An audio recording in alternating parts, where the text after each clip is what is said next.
Hello students, I'm back with our Six Sigma Green Belt classes. Today is our sixth session. As I have earlier discussed various topics on Six Sigma, the basics of Six Sigma we have already discussed. हमने business processes भी समझा है and the types of processes we did earlier. So today we are going to start with the business systems. Now what is business systems? We have already discussed about the business processes. Process के बारे में जैसे मैंने discuss किया था that is process which determine the way of working. So अगर simplify करें उसको सिंपल लैंग्वेज में बोले तो क्या होगा, it is just a way of working. So the process refers to the set of processes, the systems, the sequence, the interrelated activities that we have to deliver in order to proceed to the next step. So what is a business system? Now let us define what is a business system. To define it comprehensively, a business system is a group of business processes which combine to form a single and identifiable unit of business as a whole. तो business system क्या हो गया, जब हम different business processes को combine करते हैं into a single and identifiable unit, that is called a business system. तो अगर मैं सिस्टम की बात करूं, system comprises of processes, different processes. तो मेरे छोटे छोटे जो सेट्स ऑफ प्रोसेसेस हैं, like the HR processes, the finance processes, how do HR department functions as a whole. So that is the HR process. मैं अगर finance की बात करूँ, how does the finance system work, the finance processes work, functions. तो ये छोटे छोटे process मिला के एक बिजनेस का टोटल सिस्टम बनता है. तो we can include some of key business system is composed of the business processes. So it is composed of processes which in turn are composed of sub processes and which are further composed of individual tasks. So मैं अगर इसको just in a way इसको मैं define करना चाहूँ या दिखाना चाहूँ तो मैं बोल सकती हूँ this is a business system. ये मैं बता सकती हूँ ये एक business system है. अब इस बिजनेस सिस्टम में there can be different type of processes. जैसे ये एक सेट ऑफ प्रोसेस हो गया, ये एक प्रोसेस हो गया, दिस इज द प्रोसेस, ये एक प्रोसेस हो गया. मैं एक डिपार्टमेंटल प्रोसेस की बात कर रही हूँ या यूनिट, यूनिट 1, यूनिट 2, इस तरीके से. अब ये यूनिट जो है इसके अपने एक सब प्रोसेस हैं जो कि इंटर रिलेटेड है, नो डाउट. तो दिस आर दी सब प्रोसेसेस. अब ये सब प्रोसेसेस में फिर आप चले जाओ, जब हम इसको फर्दर ब्रेक डाउन करते हैं, actually this is we are breaking down this. Operations में हमने इसको पढ़ा है, मैनेजमेंट के जो स्टूडेंट्स हैं उन्होंने ऑपरेशंस में ये WBS स्ट्रक्चर इसको बोलते हैं, work break down structure. We are the entire total the aggregate is broken down into smaller level where we get the actual work to be done by the individual. आपके यहाँ पर individual unit पे आ जाता है कि total जो एक target है, टोटल जो एक प्रोसेस है, ये this is the aggregate, this is the entire system we are discussing about. एक एंटायर बिजनेस सिस्टम के ऊपर एक टारगेट होता है which is divided into different parts और द डिफरेंट यूनिट्स. आपकी अगर एक बिजनेस स्ट्रैटेजी बनती है कि हमें इतना चाहिए, ये टर्नओवर टारगेट्स हैं, this would be our strategy for this period or for this year, financial year, this is our target. Let's say X is the target. So in order to get this X, we have to generate maybe 1X from this, 1X from this, and 1X from this. So we generate 3X. So maybe let's say 3X is the target. So this way we define it. So how do this 1X will be generating? So इसको हम लोग break down करते हैं. There we get the individual level. सो आप अगर define करो एक business system को, ये स्टार्ट होता है इंडिविजुअल लेवल से. This is the individual who would be actually working in a process. This is the sequence of process. An entire sub process makes a process and this process आप देखो different processes combine together to form a business system. तो entire अगर एक business system की बात करें that implements a set of processes, right? So what is the main aim or objective? It ensures that all the business processes operate smoothly without delays or lack of resources. See, we already know that our main target. What is our main target? आप entire Six Sigma को जो हम लोग continuous पढ़ रहे हैं, That is, we have to reduce our defect, we have to optimize more than 90%. 90% is not enough. We have to understand that current in the current competitive arena, 90% is not enough. So what is more than 90%? If we refer to more than 90%, it is 99.997. So that means we are referring to Six Sigma. In totality, we are actually referring to Six Sigma. So here we are studying business system in reference to six sigma. हम लोग six sigma के certification को study कर रहे हैं, six sigma के level of quality को achieve करना चाहते हैं, और इस वजह से हम लोग बिजनेस सिस्टम्स को समझने की कोशिश करें. तो बिजनेस सिस्टम को जब हम लोग स्टडी कर रहे हैं, बिजनेस सिस्टम का मेन ऑब्जेक्टिव क्या है, क्यों स्टडी कर रहे हैं, कि हम लोग की कोशिश ये है that our process operates very smoothly. How it will operates very smoothly without any delays. अब देखो कहीं पे भी कोई डिले ना हो, नो डिले और लैक ऑफ रिसोर्सेज, ये दोनों चीजें नहीं होनी चाहिए. इसका ध्यान हमें रखना है that once we are operating at the Six Sigma quality level of operation, that time our business system should process, business systems or business process should operate in such a smooth manner that there's no delay, आपके commitment में delay नहीं होनी चाहिए, and there's no lack of resource. Now, Six Sigma directs business system to ensure that the processes, products, and services are subjected to continuous improvement. Why we are actually, what would Six Sigma direct? Six Sigma किस चीज को direct कर रहा है? Six Sigma indicate करता है continuous improvement. ये हमें पता है, इसको बार बार हमने पढ़ा है that Six Sigma dedicates or it contends it is actually entirely it is directing for continuous improvement. Now continuous improvement for what? For entire your products, आप जो products offering कर रहे हो, और your services और your processes, कोई भी चीज को आप अगर करते हो, so इसमें it would lead to a continuous improvement.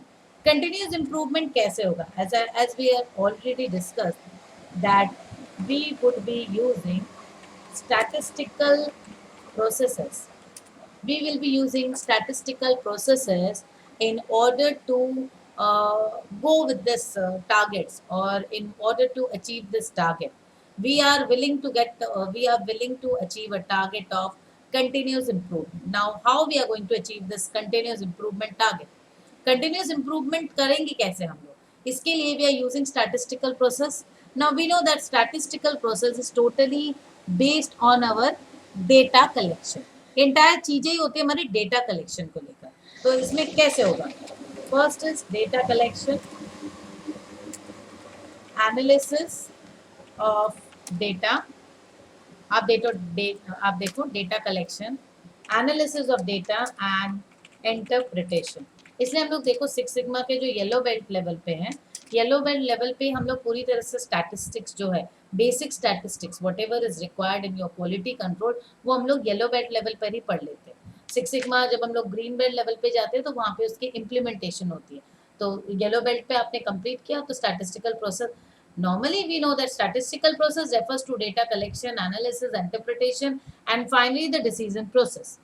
So it is important to have an appropriate business systems in place. We all understood that हमें एक proper एक हमारा business system होना चाहिए in place, and the relevant processes under the systems are well documented. आपके processes जो हैं, processes should be in place.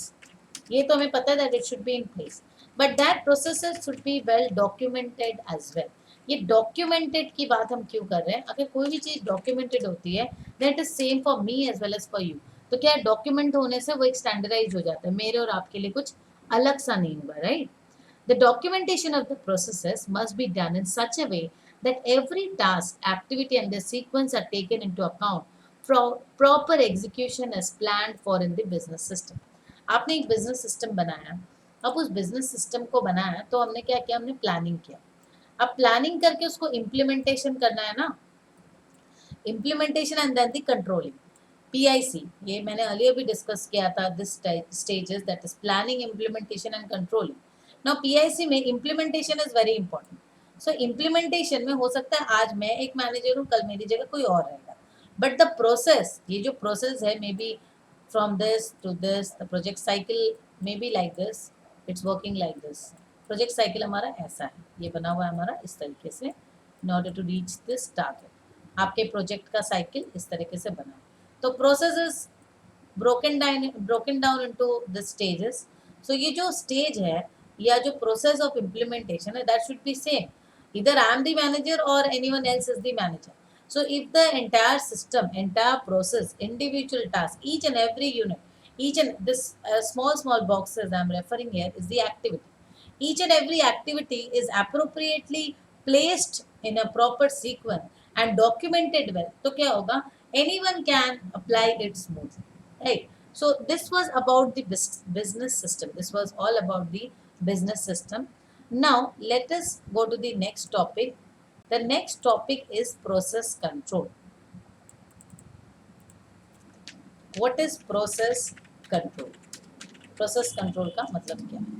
Process control ऐसे नाम से ही समझ में आ रहा है that it is at the end. हमने इम्प्लीमेंटेशन किया, इम्प्लीमेंटेशन के बाद वाला planning, implementation and the controlling phase. So here we are discussing about the control phase. So process control, we are receiving feedback.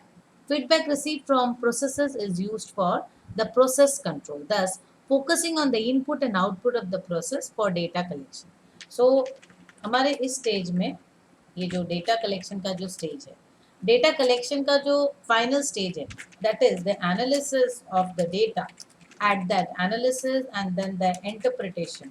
आप जो इस स्टेज में आप जाते हो तो हमें दो चीज़ों को ही देखना है, क्योंकि यहाँ पे हम प्रोसेस कंट्रोल कर रहे हैं. Process control is the end. तो here we are discussing about the feedback control. Feedback मतलब क्या? आपका सामान बन चुका है, प्रोडक्ट बन चुका है, प्रोडक्ट कस्टमर के पास चला गया है, कस्टमर ने उसका फीडबैक दिया. So that is the end process where we are actually receiving the feedback.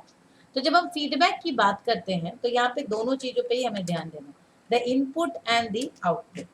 अगर हम सिर्फ आउटपुट पे ध्यान दें कि हमारा आउटपुट ऐसा बना है या मे बी इसमें कुछ रिसोर्सेज की कमी है, देयर इज सर्टेन डिले, कोई भी चीज़ हो, अगर हम आउटपुट को रेफर करते हैं, सो आउटपुट कहाँ से आया? Output is just the matter of input.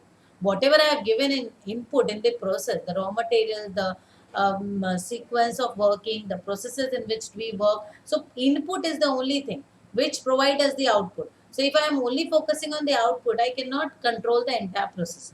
तो फर्स्ट थिंग यहाँ पे आपको दोनों चीजों पे ध्यान देना है, input and output. Every sub processes और task act as an input to the next task and as output for the previous. अगर मैं इस प्रोसेस की बात करूँ, जैसे हम लोग प्रोसेस को स्टडी कर रहे थे, एक प्रोसेस अगर दिस इज एन एक्टिविटी, ये एक्टिविटी से जब हम आगे बढ़ते हैं, may be simultaneously there are two activities going on, then another activities. So this is a sequence of steps which is preceded one after the another. Then we might reach to a common stage after reaching to the steps. So here let us find out the thing.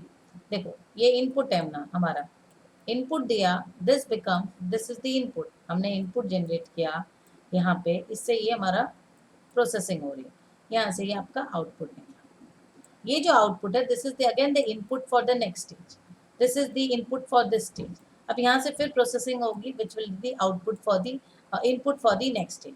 देखिए एक stage का जो output है, input generate करके output आए, ये जो output, ये स्टेज 1 में ये जो आउटपुट जनरेट करे, this become the input for this one. फिर यहाँ से जो आउटपुट निकलेगा, this become the input for the other. तो हर स्टेज में आप देखो, पहला स्टेज जो एक स्टेज है वो अपने इनपुट को आउटपुट में कन्वर्ट कर रहा है, फिर वो आउटपुट नेक्स्ट स्टेज में जा रहा है. तो अगर हर स्टेज में हम लोग फीडबैक मैकेनिज्म को प्रॉपर फॉलो करें, नॉर्मली हम लोग जानते हैं कि मैनेजमेंट में जिस तरीके से हम लोग जानते हैं कि हमारा एक इनपुट होता है, this is our this is our input. ये हमारी इनपुट क्या कोई सिस्टम में जा रही है,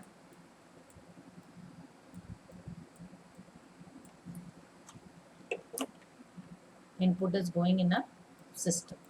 अब ये सिस्टम में जाने के बाद हमारा आउटपुट जेनरेट हो रहा है, इनपुट में जाने के बाद हमारा आउटपुट जेनरेट हो रहा है, ये हमें पता है, क्लियर पता है.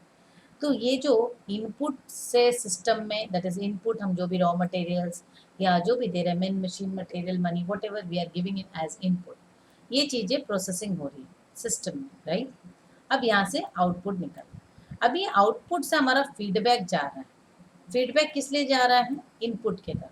आउटपुट अगर सही होगा तो फीडबैक भी सही आएगा कि हमारा इनपुट सही। बट अगर आउटपुट में प्रॉब्लम है तो इनपुट तो वैसा ही इनपुट पे आएगा ना, उसका इम्पैक्ट। अगर हमारे आउटपुट में प्रॉब्लम है, उसका क्लियर मतलब क्या है? क्लियर इंडिकेशन है कि हमारा इनपुट में कहीं दिक्कत है। अगर आपके रिजल्ट सही नहीं होंगे तो आप क्या सोचोगे कि आपके जो एफर्ट्स थे, जो आपके प्रोसेस थे, वो गलत थे। सो सेम वे जब आप प्रोसेस कंट्रोल की बात करते हैं, so process control because we are using six sigma techniques we are using here, so that means we are based on our feedback, and feedback is mainly based on our statistical way of working. तो जब हम लोग statistical processes को use कर रहे हैं, जहाँ पर हम लोग डेटा कलेक्ट कर रहे हैं, एनालाइज कर रहे हैं, तो हम क्या देखेंगे, हमें क्या मिलेगा?